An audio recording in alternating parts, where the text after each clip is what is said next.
Hey Volleyball e-schoolers, Coach Hilary here. I wanted to bring you guys some videos of things that you can do at home.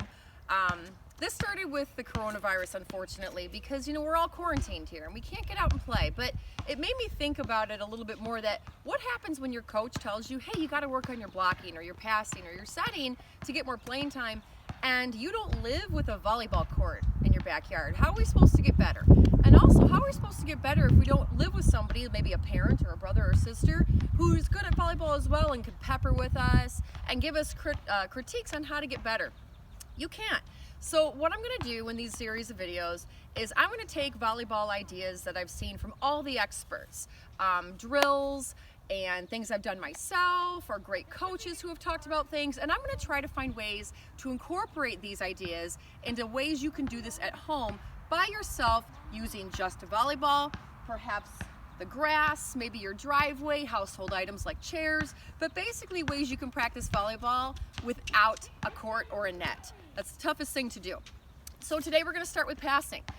Let's see, passing seems like the basic, most easiest thing, but there's a lot that goes into it. Today we're going to talk about passing to yourself, and there's two ways to do it. One is with a straight arm out and a solid platform that doesn't bend. Okay, so it looks like this. Okay, seems pretty easy. I did some things right, I did some things wrong. One thing I did right, and my awesome camerawoman, excuse me, put her hand out underneath my armpits, and she's going to show that when her hand is under my armpits, I'm not penduluming my arms when I swing. Okay, so I'm straight out like this, and I'm sure she's got her hand right underneath there, and you can see my arms do not pendulum. Okay, so parents, if you're helping your kids at home, try and make a look and see if you can put your hand out underneath those arms and see if you can see whether or not they're going under your arms or not. All right, so that's one thing. One thing I did right also was I was bending my knees, and you can see that again. Here I go, bending my knees, platform straight out, and bouncing up and down. Okay, so we want to make good reps. We don't want to make bad reps. Just passing the ball to yourself, does nothing for me. We have to do it right. One thing I did wrong, and I'm going to highlight this a lot when I do these videos, is talking about balance. I saw this years ago, and it made so much sense to me that when we go to pass a ball, the way we set up to pass the ball, we want to be as consistent as possible every time, even if it's an easy pass. So let's say that ball comes right to me. My lovely camera lady, can you toss me that ball? If this ball comes right to me, and I'll try it again. You're doing great. Okay. If this ball comes right to me and I don't have to move my feet, go ahead, sweetie. Okay, I can still make a good pass, but really, how often does that happen? So we want to get in the habit as easy, even if it is an easy ball right to me, I watch my feet. We go like this, 1, 2, okay? And I'm gonna do it again. 1, 2. Okay, and I do the same thing every time. Go ahead and kick me the ball, honey. Every time I do 1, 2.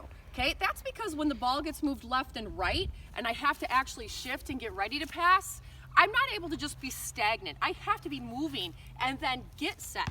So if the way I get set to pass the ball is always consistent and always the same way, I'm going to make a better pass more often when the ball doesn't come just right to me. So now when I go and pass this ball, I'm going up 1, 2. 1, 2, 1, 2, 1, 2. And that's the best way to pass to yourself when you're practicing alone. Okay, so that's one way to do it. The other way to do it is with a J pass. And you can kind of see the way I form this J shape of the letter. And notice 1, 2, 1, 2.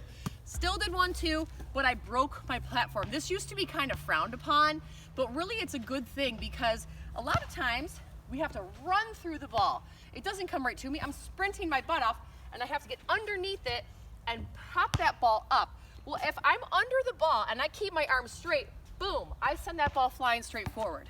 Or let's say I have to pass a ball that's close to my setter, excuse me, and I put my arms straight out, I'm going to hit her in the face, or I'm going to send that ball over the net. I need to learn to control the ball up and close to me, and that's where I use a J pass. So the other way you're going to try and practice this, 1, 2, 1, 2, 1, 2, 1, 2, and you can see that break in my platform. Okay, folks, that's it for today.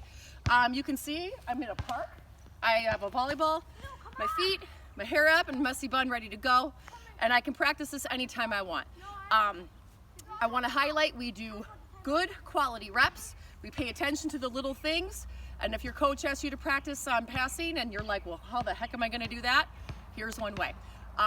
Tomorrow I'll be sending another video with a different version of how to pass to yourself that maybe highlights something else, like maybe tipping our platform or shuffling first. But either way, every single day is going to have something that you can do by yourself or maybe with a parent helping, but they don't have to be good at volleyball. On your driveway, at a park, in your room. But nonetheless, you don't need a volleyball court to get better at volleyball. See you later, students.